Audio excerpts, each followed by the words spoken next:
Hello everyone, I am Ms. Viveshna Sharma, associated with Himali Boarding School, and I hope you all have been following my videos on the chapter Elements, Compounds and Mixtures.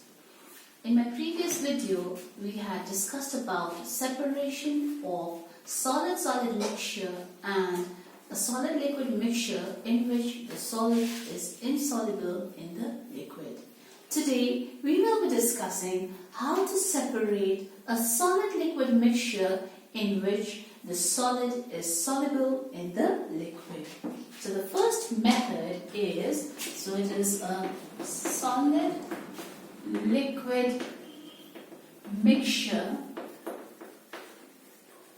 in which the solid is soluble in the liquid.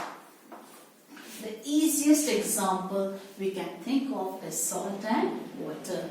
Salt easily dissolves in water. Okay? So the first method that we follow is called evaporation.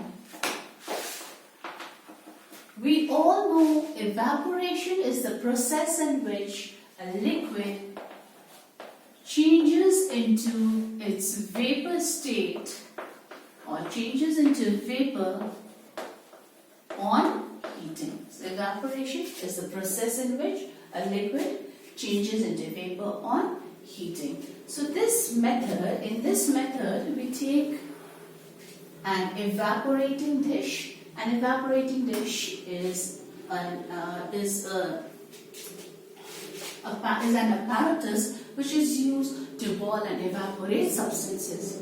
So I take an evaporating dish, I take a mixture of salt and water, and then I heat it.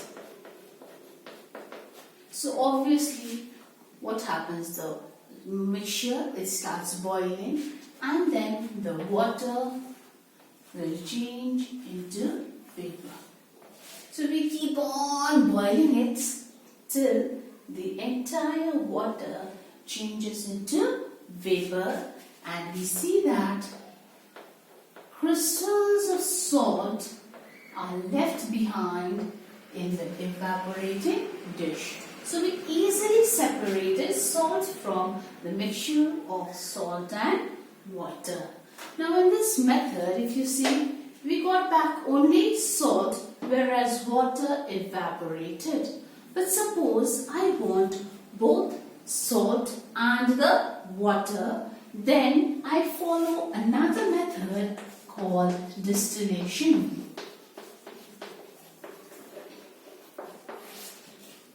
So the method is called distillation. So let's see what happens in distillation. The method is more or less the same. The concept remains the same. We have to heat the solution. But here what we do is, we take a flask and then we fill it, or we take a mixture of salt and water in the flask. We close the mouth of this flask with a stopper. Now this stopper has two holes in it. Through one hole we insert a thermometer to measure the temperature, and through the other hole we insert a delivery tube. Now the other end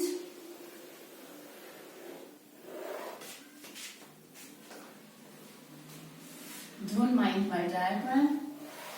The other end of the delivery tube, at the other end of the delivery tube, we keep a beaker. Now, insert a Liebig's condenser. Here. So we place a Liebig's condenser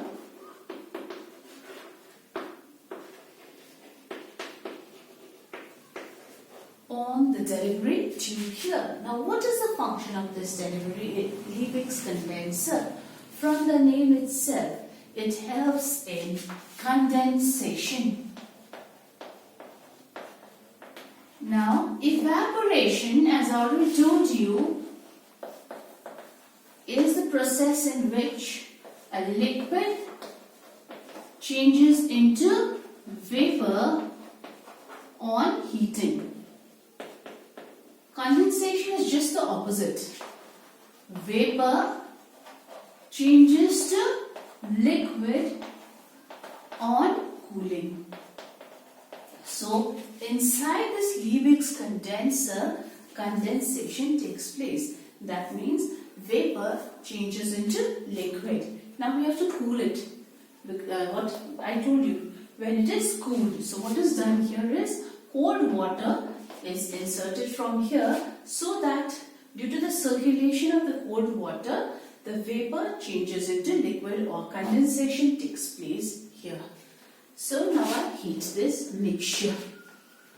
So it gets heated. We all know water boils at 100 degrees Celsius. So once water starts boiling, it will evaporate. Now in the process of evaporation, the vapor had escaped. Here, the vapor will pass through this delivery tube. And on reaching the Liebig's condenser, due to condensation, the vapor changes into liquid. And then it is collected here in the beaker. So once all the water has evaporated, what is left behind here? Salt, and we get water here. See, in the process of evaporation, we had got back only salt because the water had evaporated or escaped as vapor.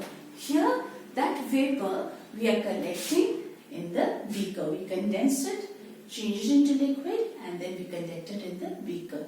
So by this process of distillation, we are getting back both the solid and the liquid.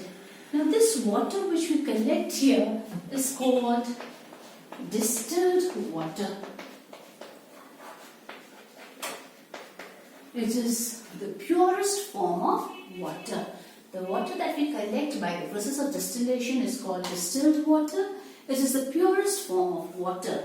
Now if you have inverters at home, or if you have seen car batteries, your father or someone keeps on changing the water. We buy water in bottles and bring it, no?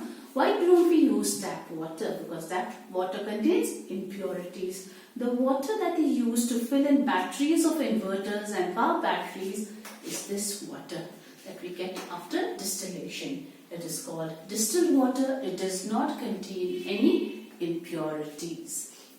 So I hope you all understood how a solid liquid mixture in which a solid is soluble in the liquid is separated. Thank you everyone. Keep watching my videos.